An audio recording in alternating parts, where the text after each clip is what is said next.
On today's episode, we will discuss A Quiet Place. This film was directed by John Krasinski, written by John Krasinski, Scott Beck, and Brian Woods.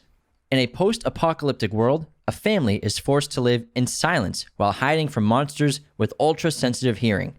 A Quiet Place absolutely knocked me out when I saw it for the first time because it was so surprisingly good. Like to sleep or? Yeah, I fell asleep in the theater because it was so quiet. No, but Krasinski surprised me because I'd seen his two other films, they're good. One's like a nice family comedy dramedy, and then one's like this docudrama that he filmed, and they're both nice, but I was not expecting this from him. Yeah, it's such an impressive film. For a third movie from a director, it clearly showcases that he's immensely talented and he's growing into this new skill of directing. He, like you say, directed those couple indies, but he also did, I think, 3 episodes of The Office. But this movie was on a different level, and Krasinski actually almost turned it down. He was about to start work on that Jack Ryan show on Amazon. Producers asked if he'd be interested in appearing in the film. He says he doesn't do horror films.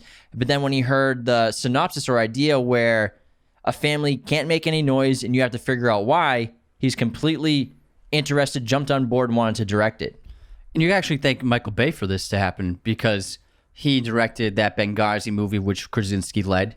And remember, he got all ripped for that, and it was a big deal. And for you, apparently. I was like, no. Okay, I don't care about that stuff. Yeah, I care about the personality. But Michael Bay gave him the script and was like, hey, we need an actor for this, and offered the role to him. And Krasinski liked it so much, he decided to take over, rewrite it, and direct it and star in it. So you got to thank Michael Bay for making this whole thing happen, because otherwise Krasinski rewrote the draft, but the first draft, it was very similar for the setup, but I think it ultimately was a very different plot, whereas Krasinski brought it down to just be about a family. I think that the original scope was a little bit bigger. The best way to support Raiders of the Lost Podcast is to become a patron at patreon.com/Raiders of the Lost Podcast. You'll get perks like messages, personalized videos, our podcast schedule for upcoming episodes. Top-tier patrons also get a monthly shout on the podcast, and all patrons get exclusive video content, as well as they are entered into product and fun giveaways every month.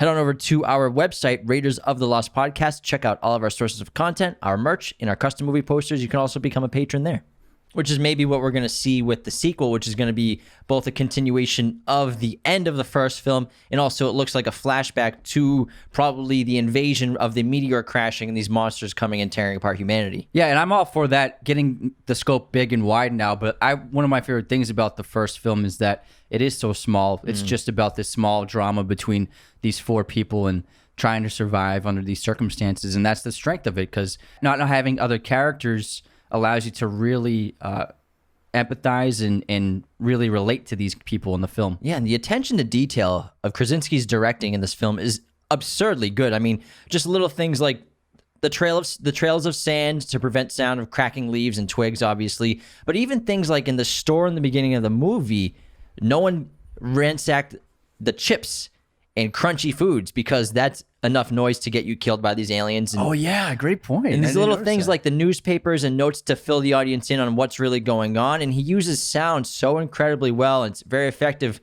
because when he doesn't use it, when he does decide to use it, the subtle noises he does, the music from the headphones, the heartbeat of the baby at the stethoscope, and just in general, I mean, we don't hear any spoken dialogue really until about 35, 40 minutes into the film. Obviously, a lot of sign language is prevalent in this film, but for the most part, I think there's 25 spoken lines of dialogue in this movie. And in terms of back to attention to detail, like the family, they eat on leaves, like each one has a big leaf for a plate, and they have paint marks on the hardwood floors to avoid any creaky parts of the floor to not make any noise. And the attention to detail is amazing because with this film, it basically plays as a silent film. Most like you could watch this movie without any sound, with just a score, and it would still feel the same. And Krasinski did such a great job directing because he gives you all the information you need to know with the camera. So that's why the camera work in this film is so important, because we're not relying on dialogue, exposition, none of that. So he's instead giving us all the same information, but showing us. So like you said, newspaper clippings, and just the opening shot, it's a traffic light on the ground covered in leaves. So clearly that's been there for a while. So that immediately tells us that things got messed up and it's been a while. So you don't even need anyone to tell us anything because this store's been ransacked, and it's just a great way to tell us all the info without telling us. Yeah, and within 2 minutes, we know the rules of the world pretty much. We know the day count. It's like day 89, so we're about 3 months into this, whatever this disaster is. And like, in addition to that, traffic light now, we just get the opening shots, setting the scene, setting the world of just this empty downtown area in a small town. The family, the way they react to just like this battery-operated toy that's not even going off yet, acting like it's about a bomb about to go off, that really shows, Krasinski does that to show you, the audience, that sound is so important in this movie. It's the biggest enemy in this film, the antagonist besides the aliens. And also, he lets us in within a couple minutes later, the major threat of these aliens, these monsters, and how dangerous they actually are, and how dangerous it is to make a single noise. And I don't even think he plays the score until after the store scene when the family's walking. Then the score starts playing. So there's no music in the first scene as well. So it's just sound effects. That's it. Music by Marco Beltrami, and he does an amazing job, like with the ambiance of this world and playing to the effect of very minimal noise, very minimal tones, but then obviously very loud scores later on. Beltrami's great because his Logan score as well, that's one of the best like character scores, I think, in terms of themes that I've ever heard. And he's just great at creating these themes that match stories really well. Yeah, he's done all of James Mangold's films like 3:10 to Yuma and Logan and stuff. And I think the strength of this movie is the silence, because when you take away one of the senses, I mean, yes, we're hearing music and we're hearing sound effects, but when you mostly take away the sense of hearing when you're watching a movie in terms of taking in dialogue and interpreting dialogue and just processing what characters are saying, it's one less thing to pay attention to and process. So then our attention is devoted to just the frame. And that's why the filmmaking is so important for a movie like this, because since you're not taking in the information verbally or trying to pay attention to people as they talk, we're paying more attention to the frame. And the cinematography in this movie is very strong.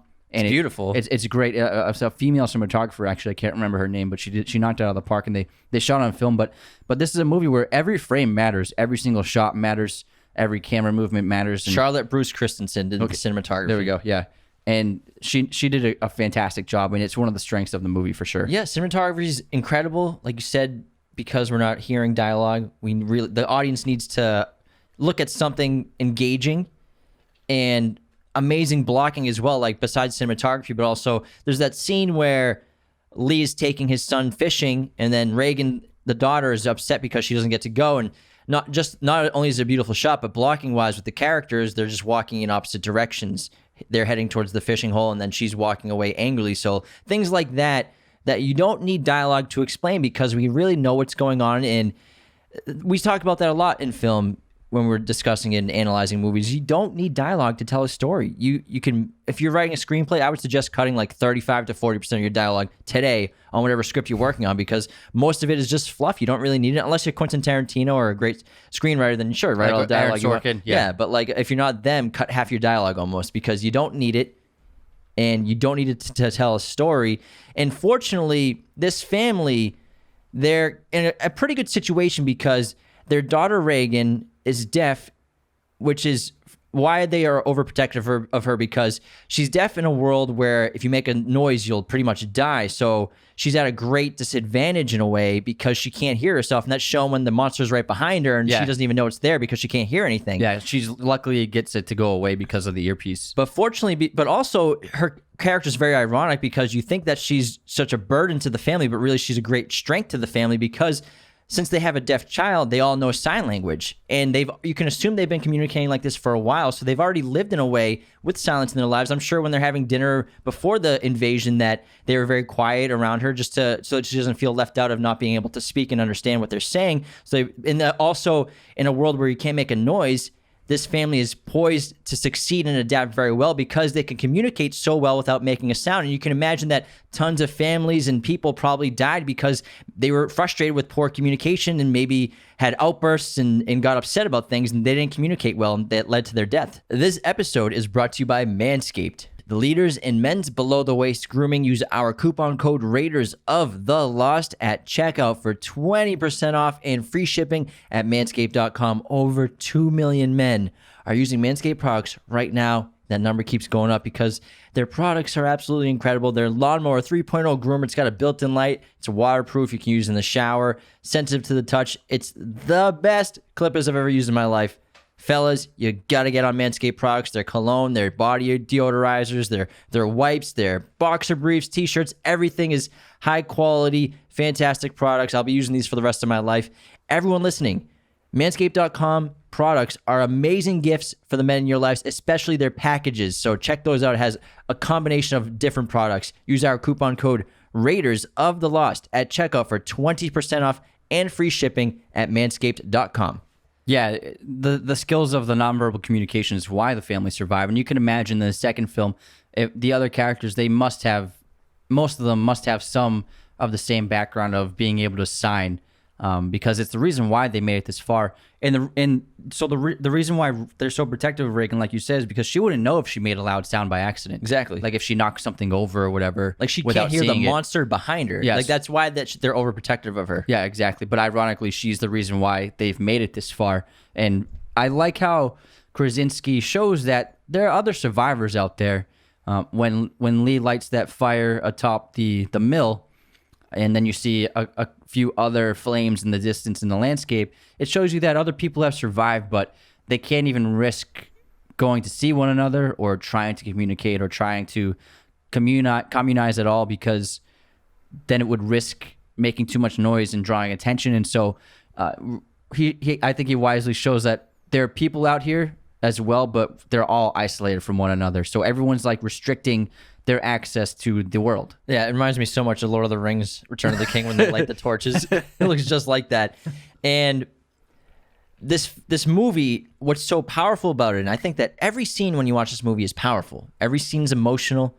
Every scene makes you feel something different. And that's one of the great strengths of the movie, because the stakes are so high and we have to pay attention so well.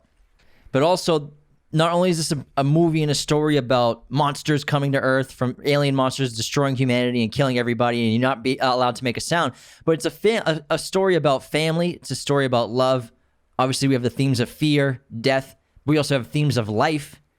And we have this great theme of grief. And this family, yes, they're trying to survive, but it's also a family going through grief and dealing with it on their own individual ways, because they lost their son, Bo, at the beginning of the film.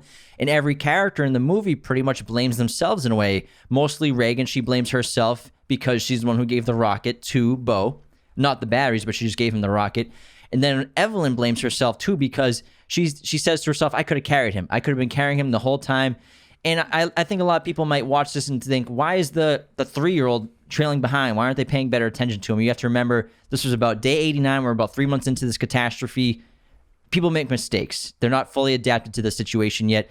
And he's 3 or 4 years old. I mean, how is a kid like that supposed to understand what's going on? I mean, you're not like turned on technically. You're not like alive and like you're not aware of the world really. You're just trying to be a kid. You're trying to have fun. So it's so kids break rules. Yeah, that's what kids do. Yeah. They want to have fun and play. Kids that age, they're trying to understand what the boundaries are, what rules are, and even if they don't know what a rule is, they'll try. They'll sometimes push their luck and see what happens. They don't really understand consequences yet. So it's totally fine that the kid made that mistake, and ultimately everyone should take blame. But I think Lee secretly takes the most blame because of his role. So this movie's interesting because there are a lot of ancient and traditional themes. Because first of all, you can look at the entire film through religious lenses, like as in the aliens, the death angels are.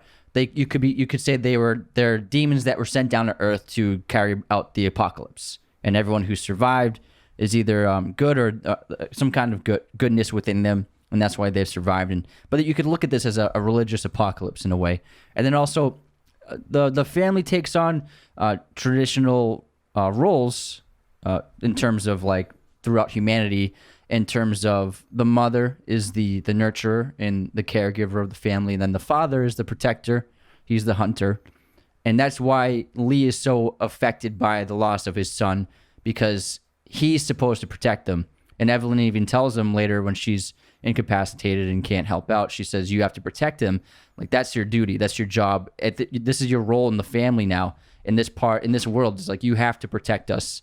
And so when he in my favorite line of the movie is, she says that who are we if we can't even protect them? If we can't protect our own children, what does that make us? And so it's a very powerful family drama with intense themes, and that's why it works so well, and that's why it resonates so well with everyone who saw it. And let's talk about the monsters for a moment. Oh, yeah. Because these are really cool beings. They're, like you said, death angels, or the angels of death. That's what they call them. They're the main antagonists. But you could argue that sound is the main antagonist, and they're kind of like the result of that. So there's really two antagonists to this movie, sound and these death angels. And they're a species, the super evolved extraterrestrial species that arrived on Earth when these meteors, or this giant meteor, landed on the surface. I think it crashed in Mexico. Yeah, Southern American country, Central American country, and they're so advanced because we're on their planet. They're able to survive anything, and they're designed to survive anything in a way. They're almost, I think, some of the notes that Lee has, he calls them indestructible. He's like, what is their weakness? And they really don't have a weakness that they know of yet, because they're blind. So I guess you could say that's their main weakness that they know of, but they have indestructible armor. And because of this perfectly evolved being that they are, they're able to pretty much massacre all living life on Earth, not just human beings. We even see them kill one of those raccoons in the path or something like that. And they're really interesting because their heads, they can unfold, and they have like these enormous ears, like structures where they can hear the tiniest minute sounds. And for example, they can hear a floorboard creaking miles away. This is why no one bought those chips or took the chips, because you make a crunch with a chip, you're going to die. And so the idea of these aliens is terrifying, because they're almost a perfect evolutionary killing machine. They're kind of like a shark in the ocean. Sharks in the ocean are the perfect animal, probably the most perfect species of animal on the planet Earth. And that's what these aliens are. And in terms of their hearing, it's not just that they can hear the tiniest of sounds. They can change frequencies.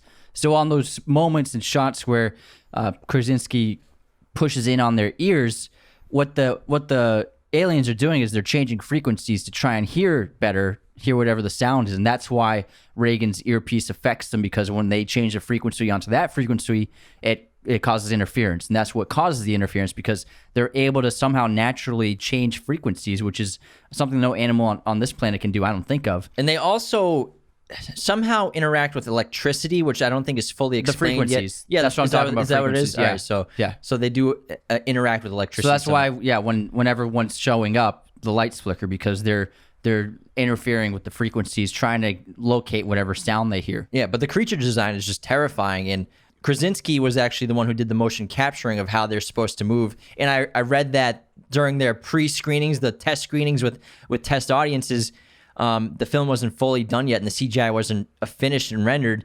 And while the people were watching the movie, they were laughing when they were supposed to be terrified when they saw the aliens. That's because Krasinski was in his leotard doing the motion capture on screen. So like the CGI wasn't done, so it looked a little ridiculous, I'm sure. But movies can be silly sometimes. Yeah, like I've actually seen a couple movies pre-finished. Like you can get free movie screenings, and there'll be like notes on the actual thing that says this is supposed to be an explosion and stuff like that. Or it'll be like a graphic that looks like a 12-year-old made it on their computer. Yeah, but it's worth it if you go see a movie that doesn't have a lot of special effects. Yeah. And the design of the creatures, they actually was a last minute thing that they weren't, when they made the film, they didn't know what they were going to look like.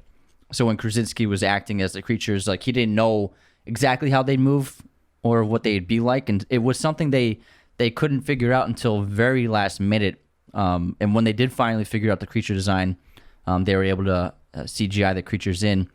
But the way Krasinski slowly reveals the creatures is fantastic, because the first time we see them is that unforgettable opening scene when Bo is killed by that first one we see, and the Death Angel moves so quickly, immediately jumps across the bridge and just slaps that kid and chops him in half. And why you're smiling right now? It's funny. It's just it's funny. It's messed up. It's not funny, but it's just like it's just it's crazy. Every time I see that movie, that scene, I'm like, oh shit. Yeah, it's like watching American Psycho. You're not supposed to laugh, but sometimes it's funny. And then and Krasinski shows more and more. And even when he does show things like we can see their ears, he doesn't show the entire bodies. And it's not until the third act of the film where we can see in their entirety what these creatures look like. And I think the creature design is fantastic. They did an unbelievable job, something original, unique. And it's hard to pull off an alien design that doesn't look like it's been done before. And I think they did it. Before we continue, I got to tell you about movieposters.com, the #1 place to get your posters online today. Movieposters.com has teamed up with us to offer a very special discount of 15% off your order. use Raiders15, again, Raiders15, when you check out at movieposters.com to get 15% off your order today. They are the number one spot to get your posters online. If you're looking at our podcast on YouTube, you'll see that our set is decked out with these amazing posters. Any movie imaginable, all sorts of sizes, framing, backlighting. Movieposters.com can handle it. They've also teamed up with us to sell our custom movie posters. Head on over to RaidersOfTheLostPodcast.com to check those posters out today. And again, use our coupon code Raiders15, again, Raiders15 at movieposters.com to get 15% off your order today. Yeah, and I think a lot of people question showing the monsters so early. Like it's they compare it to Jaws. Like they didn't show, that was what's most effective about Jaws. They don't show the shark until well into the movie. But I think that we needed to see the monster because it's not a movie like Jaws. We all know what sharks look like. We all know their presence in the ocean. But I think we needed to see these monsters because if the villain is just sound and we don't see the result of it, we don't see the cause of the result of death from it, then we're not really as engaged in the story, I don't think. And I think, or the threat. And I think you have to see the monster in this specific story because, again, sound is the first killer, but the monster is the second killer. And also, I think it's vital to show how they interact with sound. So that shot with Reagan when she's in the cornfield and it shows the close-up of the creature and his head opens and you can see inside of its ears.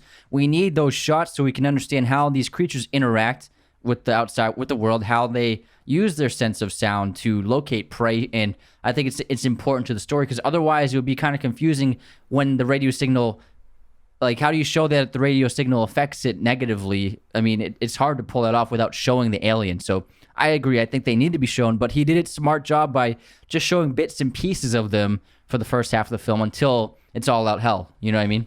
And in terms of the aliens, it's clear that the aliens, they don't kill to eat. They don't eat their prey. It seems as though they kill anything that makes a noise because any kind of noise is unbearable to them. Because on their planet where they're from, there probably isn't noise. And so that's how they evolved in that environment. And so when they were thrust upon this new environment where there's just sound everywhere, their sense of sound is so sensitive that anything hurts them. And that's why...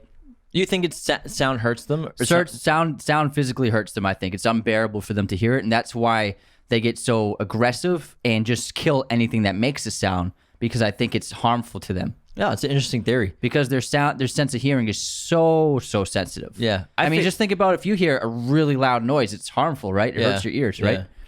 Well, I figure it's also maybe that and also a survival instinct that I'm just going to kill anything that makes noise because it can't be alive and I have to be the only one that's alive or something like that. But that's probably makes sense as to why they're so aggressive about sound. Yeah, exactly. And that's why like that change of frequency literally incapacitates them. Yeah, and we actually don't see them feeding or eating at all. They don't even show them eating like the raccoon. They just smash it and splat it. Yeah. So they just smash things. They could eat all that corn. There's no corn. They're not eating that up. Yeah, I mean, they might not even eat organic food. You don't even know. Yeah, I was joking. Oh. They're not going to eat corn. Well, they haven't had cornbread yet. Some cornbread stuffing. Pretty good. But I think that's what it is. They can't bear loud sounds. Yeah, that makes a lot of sense, actually. Yeah. And again, this is a horror film. It's terrifying. These aliens come from outer space and start killing everybody. But one of the great strengths of the film is how grounded it is with this family, their relationships, the relationships between Reagan and her parents and her brother, and Marcus and his parents and his sister, and also the relationship between Evelyn and Lee, which you can assume for the last year and a half, because now we're about after the death of Bo, it's day 492, I think. Yeah, it's been over 300 days. Yeah, so it's been over a year since their son's death. Over 400 days. Yeah, my math. It's been over a year.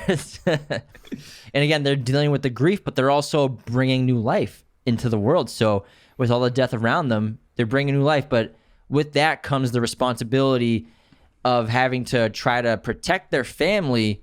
And they're bringing life into this world, and with a newborn baby, that thing's gonna cry for years before it learns to like at least know how to be quiet in a way. So they have to prepare for that situation because, of course, they look at Reagan as a disadvantage to them and a potential hazard, which is why they're overprotective of her. But now they're going to have a newborn baby, which I'm sure anything could hear. So they have to soundproof their basement, and it's not ready yet. That's why they're still paper macheing the walls, and they're trying to figure everything out, and they have the mattress and everything. But it's such a intense situation, but it also shows you that love is still alive. Love is what separates us from these monsters, these beings. Family, togetherness, community. These are just great, strong themes that are present with this family, and this family has adapted so well, again, because of the sign language and being able to communicate so well. That's one of their great strengths, but also adapting so well to every other situation too.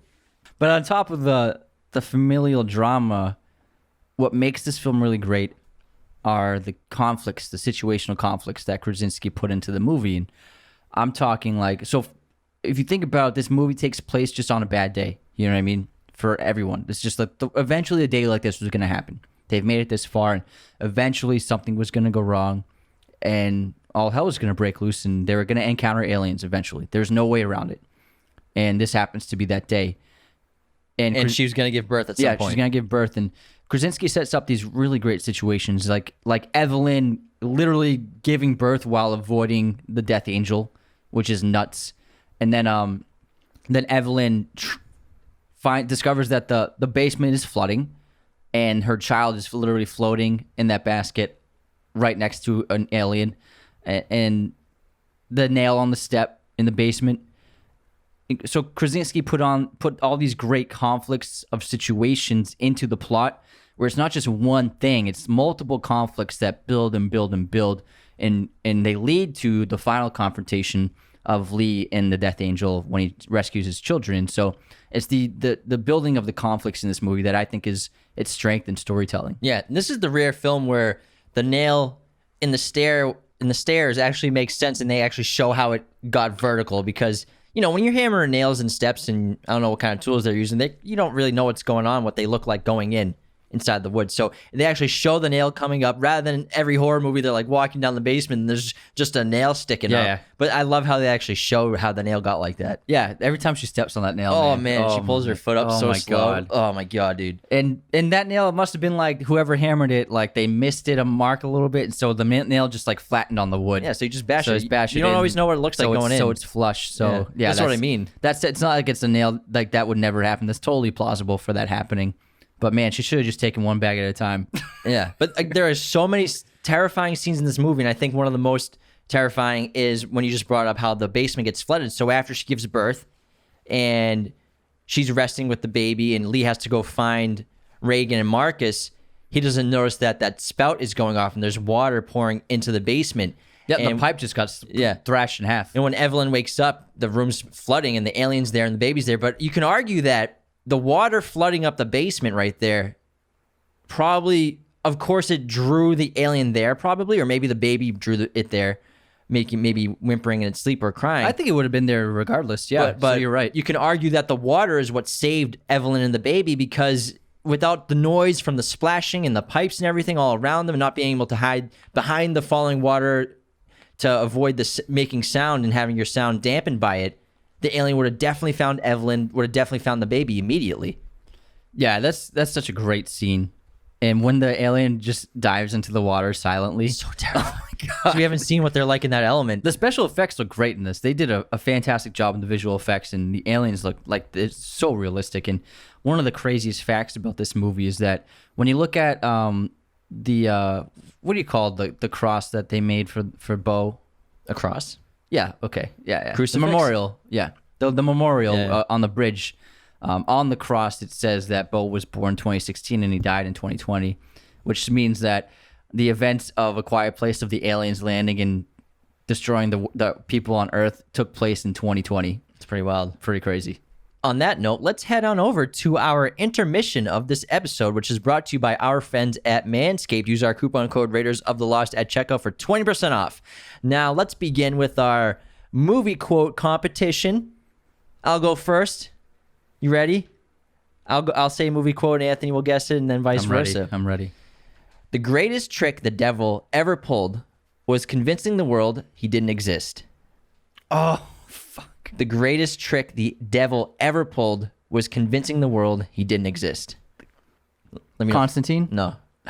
You want a hint? Yeah. It's one of the best twist ending movies of all time. Oh man.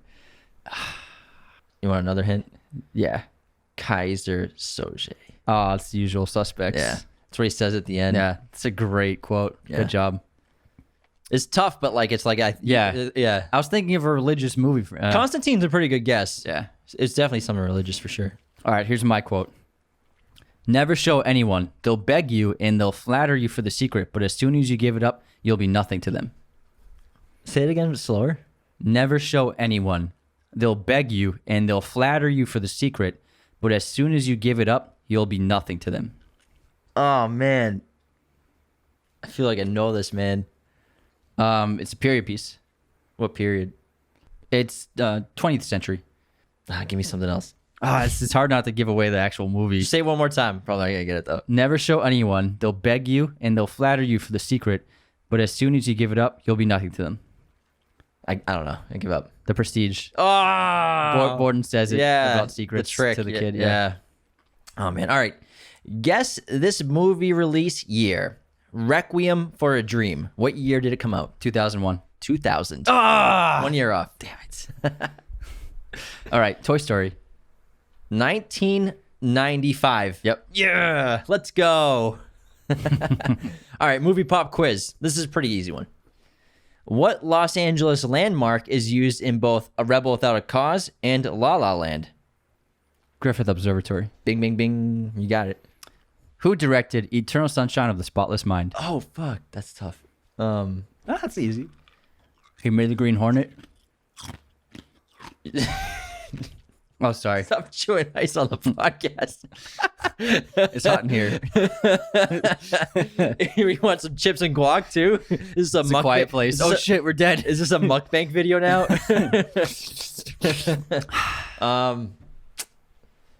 I don't know. I give up. Michael Gondry. Yeah. All right. And also we have a hater this week. I love this. I love this segment. Let's see who our hater of the week is. Oh, okay. So this is on a TikTok video we made of The Godfather talking about spoiler alert, oranges, the orange peels, the oranges signifying that a person's about to get killed or die or murdered, which are all synonyms. So we made a video about that, and Waked23 wrote, spoiler, dude. I literally was just about to watch it for the first time. And then Anthony responded, it's a 50-year-old movie, because it is a 50-year-old movie. If you're getting if you're upset about spoilers for The Godfather, like, what are you even doing on the internet? Like, people are so entitled. Like, that kid thinks the world revolves around him, whoever that person is. Like, how dare you spoil a movie that was made in 1976? It's earlier than that. It's like 74. Godfather 7. Is it 68? Rocky came out. Wait, no. 74 maybe. But either way, regardless, it's almost 20 years. It's almost 50 years. It's just under. But the nerve of some people in the sense of entitlement is so funny, and that it just on the internet, it comes out on the internet in our comment thread.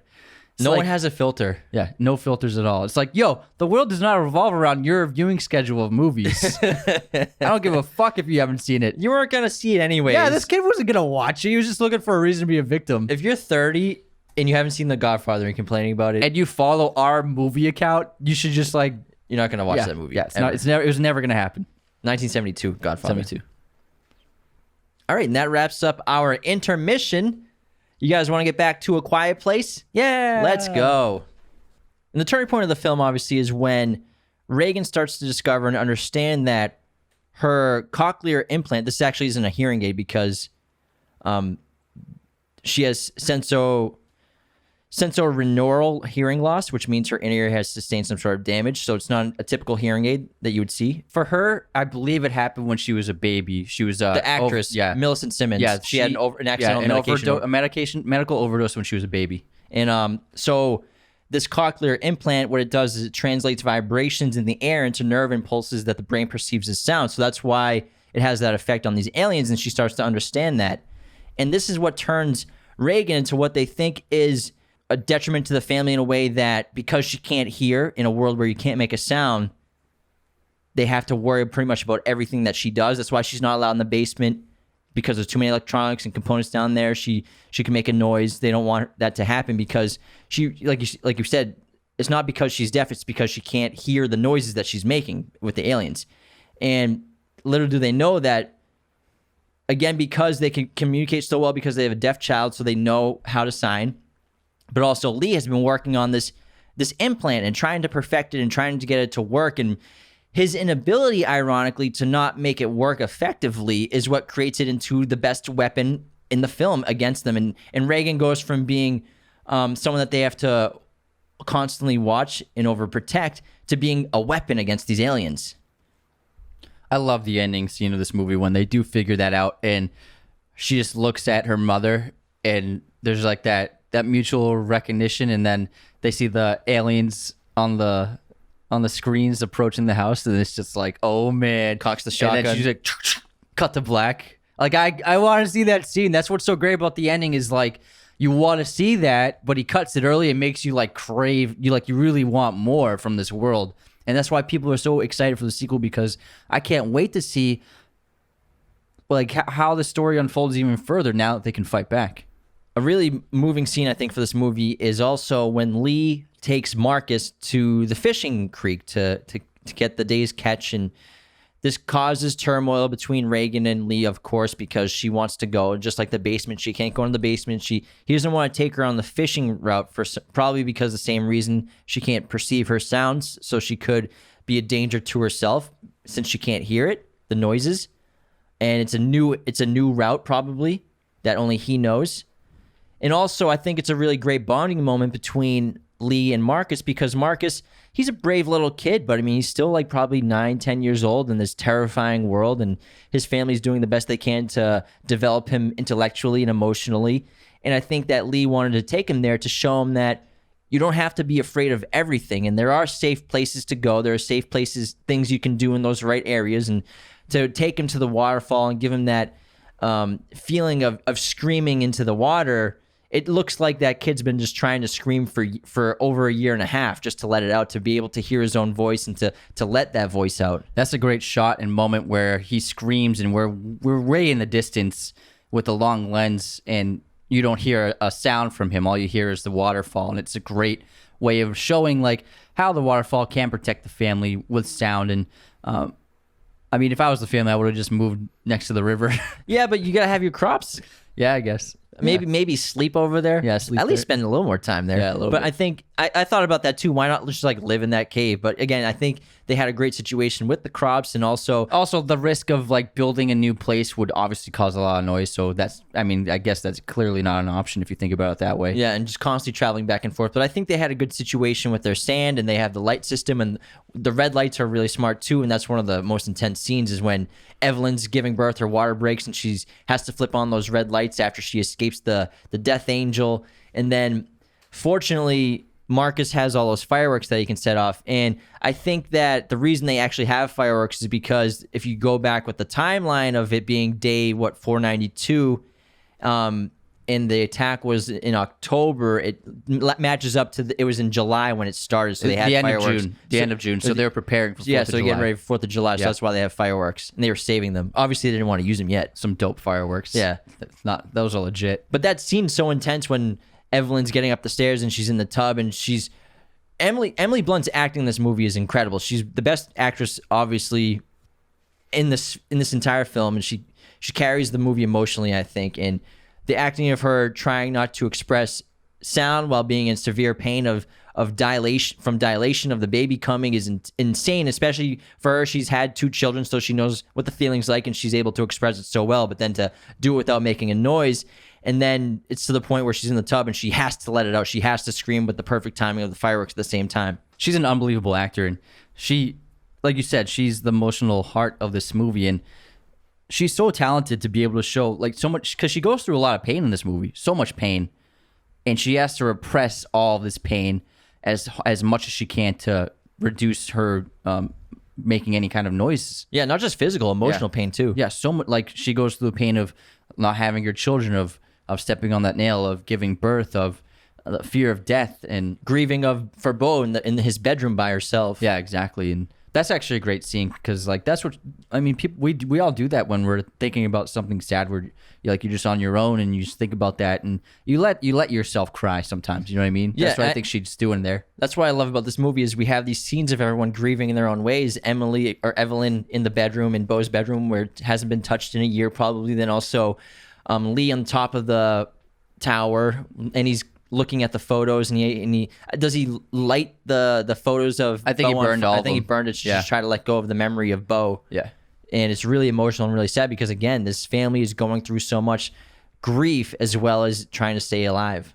And also Krasinski is smart where he sets up things that happen in the third act. Like, for example, the kids using the truck at the end to escape the Death Angel. He sets that up in the opening of the film when Marcus is pretending to drive in the truck. Speaking of Marcus, what I like about this movie also is in the opening scene, they're at that store because Marcus is sick and they need some sort of prescription to help him out, to make him feel better, to save his life probably, because you can imagine that even catching a cold in this kind of world where there's no more medication and no more hospitals or doctors or nutrition really, that a cold or something could probably kill you or a bad flu could kill somebody.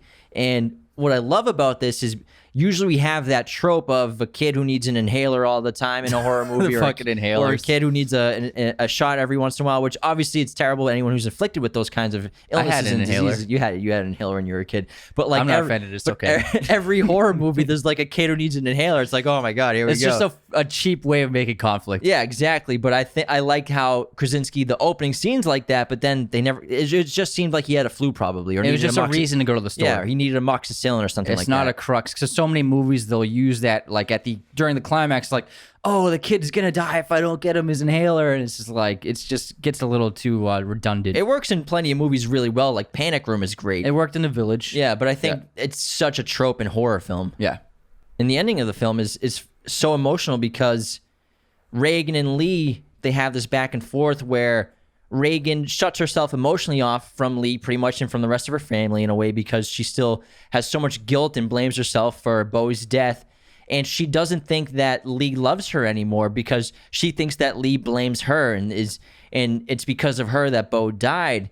But she doesn't really understand that Lee loves her so much and always has loved her. That's why he spends every night tirelessly trying to fix her implant to help her hear so that she can be protected in this world where you have to be able to hear your sounds to try to stay alive.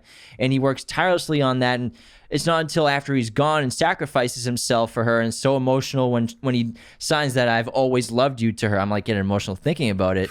And then he sacrifices himself to save his children. And then she goes into the basement. She finds all the hearing devices that he's been trying to solder together to try to figure it out. And he has his own little station dedicated to that. It's just really emotional that she finally understands that every day of his life, he's always loved her and has just been trying to protect her. That's all he wanted to do. Wouldn't it be funny if he signed "I have always loved you" and then runs away? It would have killed him. No, like because the alien's good attacking them. Oh. Oh yeah, it's on the truck. You're nuts, man. You're like laughing when Beau gets killed, and now you want the other kids to. You have a thing with children, man. No, I don't. I'm a normal human. You're a great uncle. Want to head over to some superlatives? Yeah, let's do some superlatives of this film. All right. Who do you think's the MVP?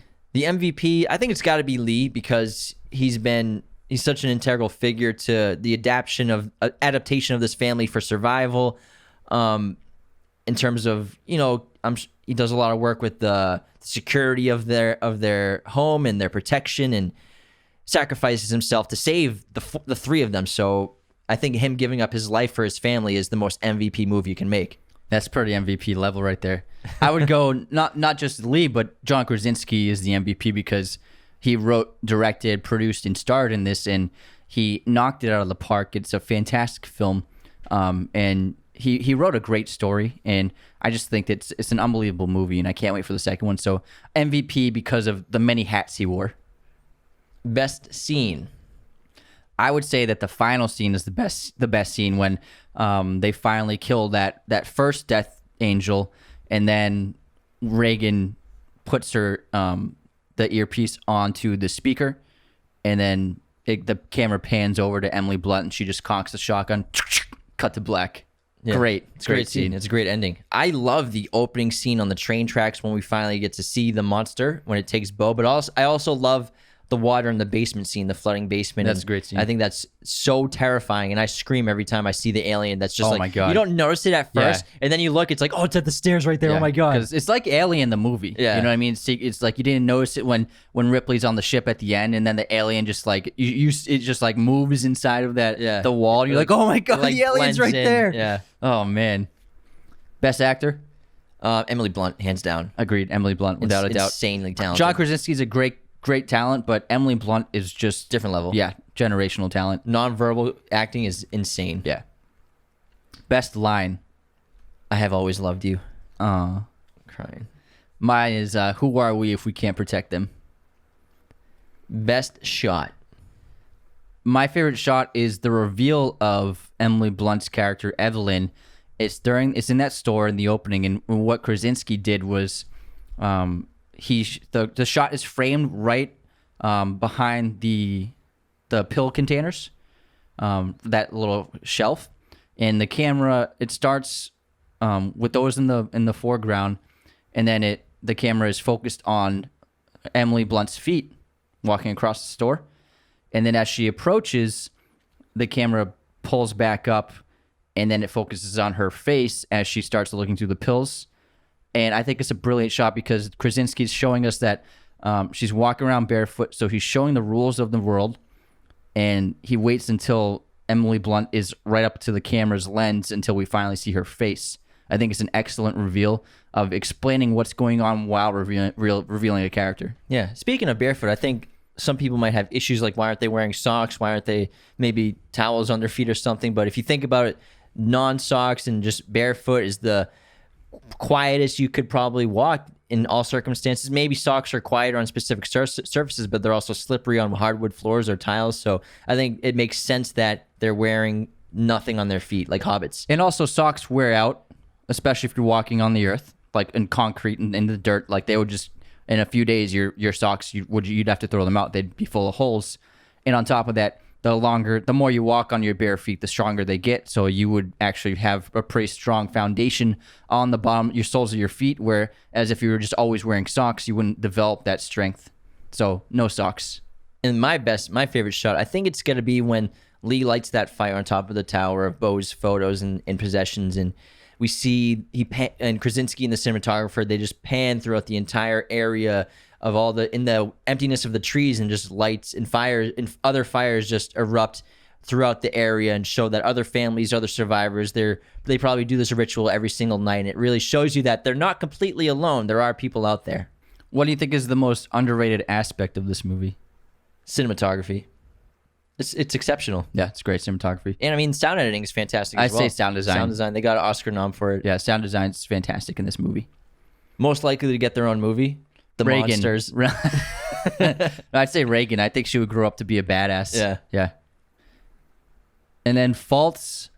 I don't think this movie has any real faults. I think it's a really perfect movie. Yeah, I mean, I guess you could say maybe some of the editing here and there, but aside from that, everything is phenomenal. It's a perfect movie. I mean, I'm not saying that it's the best horror movie ever made. It's the best movie this century, but it's a perfect movie in terms of the filmmaking is top notch. The acting's great. The dialogue and minimal script writing is great. The editing's great.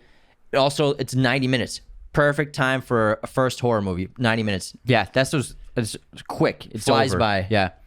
Are there any scenes that you imagine that could have happened or should have happened? Like whenever you watch, it's like, oh, it would have been cool if they did that. I was expecting like Lee to have like a fight with the aliens, but when you think about it, how could a human even stand a chance against one of them? Yeah, like when he grabs the axe, it's like, oh, he's gonna fuck one of them up. It's like he's a human. He can't do anything. Strong. He can't do anything against these things. It's like fighting an armored lion. Yeah, it's so strong. And they're fast too. Yeah, I would say I would have liked to see the kids be more productive on the farm. Like they had jobs that they were doing on the farm as well. You know what I mean? Well, the thing again with Reagan, they don't let her do anything because she's a hazard to herself because she can't hear any noises. Yeah, that's a good point. So she can't really do much. Yeah, but I think Marcus, like he could have been doing something.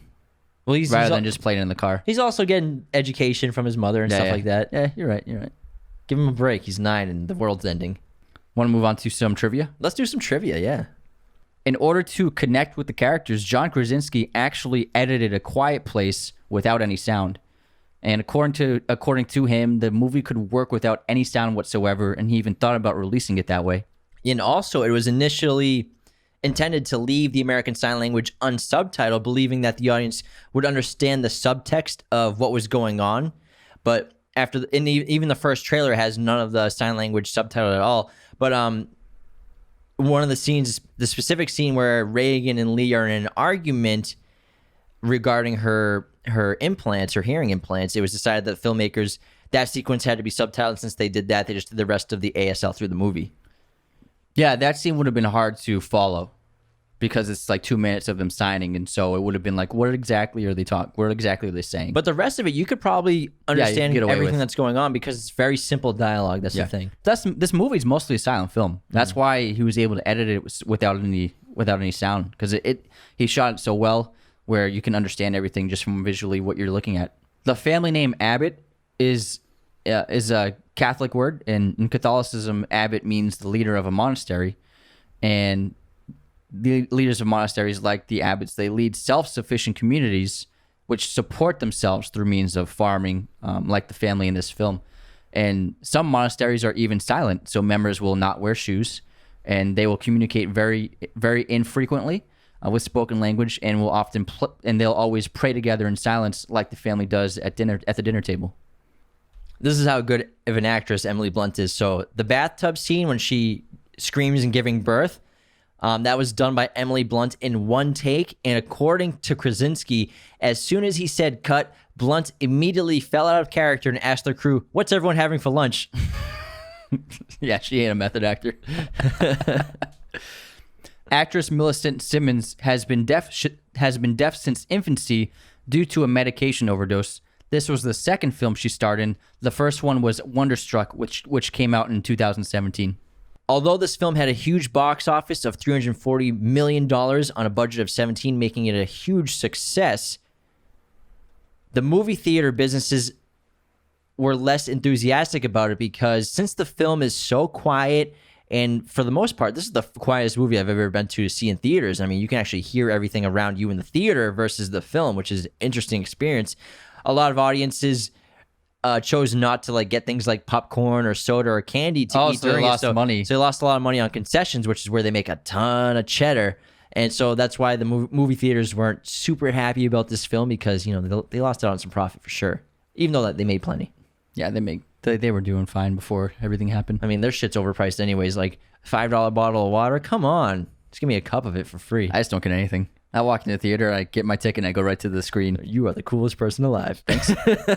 Thanks, man. Well, I hate when people you go to the movies with someone else, whether it's on a date or with friends, and they're like, all right, what should we get? And I'm always like, I don't want to get a sausage or nachos. Yeah. I'm here to watch a movie. Yeah. I seldom get food, but I mean, I understand it's the experience. It's the thing. You go to the movies, you get popcorn, you get a hot dog, maybe. It's like going to a baseball game. I totally get it. When I watch a movie, I'm just invested in the movie from start to finish, and I don't really like distracting myself too much at all. I mean, unless I haven't eaten in a while. I usually I'll get some peanut M&Ms. That's my go-to. You like peanut M&Ms all day. Yeah. Or Twizzlers, not red vines. Twizzlers. If you like red vines, get the fuck out of here. Well, I'll still appreciate you listening, so you can like red vines and I'll support you. I'm kidding. You can stay. So what do you think? What do you think the sequel could be about? Well, obviously we're gonna get the prequel aspects. I mean the event, the flashbacks of how it happened. Day one. Yeah, of the invasion. That will obviously be the prologue. And then I'm sure the sequel will just follow the three of them traveling and meeting other survivors. Cillian Murphy's one of the lead actors in the movie, so he looks like he's gonna be a survivor too. And then Jimon Housu's in it too, so it looks like them two maybe have their own little small household of people who are surviving together. Maybe they stumble across them. So it looks like maybe sort of kind of season 2 of The Walking Dead, just wandering around trying to find a safe place. I think there will also be an aspect of, now that they know the weakness of the aliens, this second film will be about maybe kind of trying to band together and build a community to fight back. Yeah. So it could be the beginning of trying to fight back against the Death Angels and try to reclaim the Earth again. And I bet you will have some power struggles of humanity, and maybe if there's a small community like we see in every survival story or a post-apocalyptic movie where, you know, politics gets involved and power gets involved and corruption happens. So I bet you we're going to get little aspects of all of that. What do all men with power want? More power. All right, I'm good. Thank you so much for tuning into this episode of Raiders of the Lost Podcast. Make sure to head on over to RaidersOfTheLostPodcast.com, subscribe on YouTube, follow us on Spotify, Apple Podcasts, Google Podcasts, hit the notification bell, leave us some likes, become a patron, and thank you so much for tuning in to A Quiet Place. Take care, everyone. Shh. Thank you for watching Raiders of the Lost Podcast. Hit that subscribe button and notification bell. Listen to the audio format of Raiders of the Lost Podcast on Spotify, Apple Podcasts, Google Podcasts, and wherever you listen to podcasts. New episodes every Monday and Thursday. Support us on Patreon at patreon.com/Raiders of the Lost Podcast.